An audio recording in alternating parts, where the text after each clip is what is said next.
One of the big reasons why I wanted to join the program to be a mentee was to really validate some of the things that I've read online about different career options. I wanted a career change into technology, and I thought the best way I could do that was to really get in contact with people in the industry. What really surprised me about it was the breadth of the different mentors that were available. One of the big takeaways that the mentorship program had on me was just gaining that level of confidence that I am capable of transitioning careers and feeling really comfortable and empowered that I do fit in this role or this industry or this country or this organization.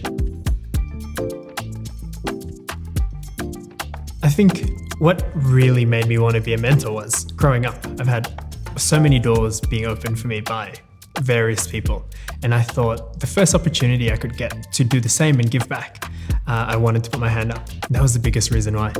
I've always kept a mental note of what they've done and how they've gone about it, so that one day when I get the opportunity to pay it forward and give back, that I would utilize the same techniques and tools. I'm sure other mentees and mentors have built lifelong relationships, potentially even career opportunities together through the people they've met on the platform. So definitely leverage it as much as you can.